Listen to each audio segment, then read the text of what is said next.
Եղբայրները եւ քույրերը եւ հավատացյալները, որոնք փոքրիկ մասն են մեր համույթի,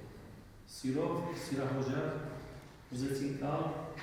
եւ ցեզ նույն ես կարեկալուստ մաղթել, որովհետեւ Հայաստանի Հանրապետության նախագահային այցելությունը այստեղ մեր սուրբ եկեղեցի ոչ միայն մեզ հպարտություն դիպաչար է, այլ մեզ ավելի զորացնում է։ Ստացված եմ ինձ համար պատիվ ձեզ հետ հանդիպելու։ Ես ուզում եմ ձեզ ասել մեր հայրենով փոխանցումը, մեր հայ առաքելական եկեղեցու նկատմամբ մեր վերաբերմունքը։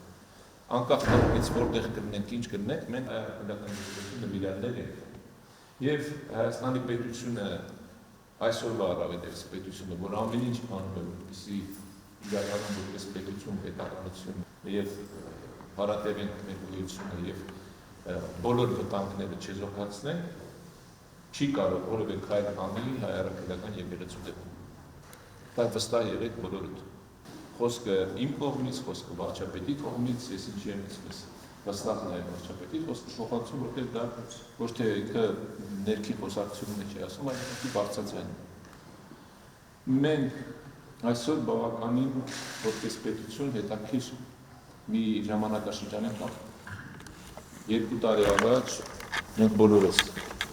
շատ անհանգստանում էինք եւ արթնանում էինք անվտանգության խնդիրներով։ Հիմա դեպի այդպես չէ։ Մենք հիմա ավելի շատ արթնանում ենք, մոռացել ենք, որ սահմանում կրակոցներ կան, մոռանում ենք, որ սահմանում վարումներ կան։ Հիմա բոլորս զբաղված ենք թրիփով, մեղրու ճանապարհի ապագայով ենք զբաղված եւ փորձում ենք հիմա այդ ինչ որ բացել գտնել այդտեղ թեկուզ պայմանավորվածություն շատ հստակ է Միացյալ Նահանգների գլխավորությամբ անձամբ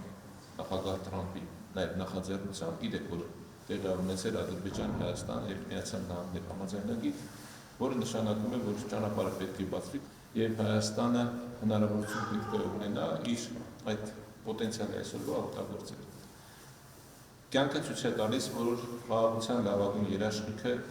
բարեկամների հետ խաղաղությամբ ապրելն է եւ բարեդրացական հարաբերություններ ունենալը։ Կյանքը ցույց է տալիս, որ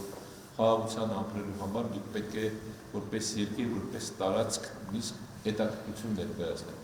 Կյանքը ցույց է տալիս, որ խաղաղությամբ ապրելու համար պետք է երկրի ներսում լինի ներքին հավերաշխություն։ Առաքյալի դերությունը Հայրաբեդի 4-րդ տարում Հայրաբեդի հիշադակի անունով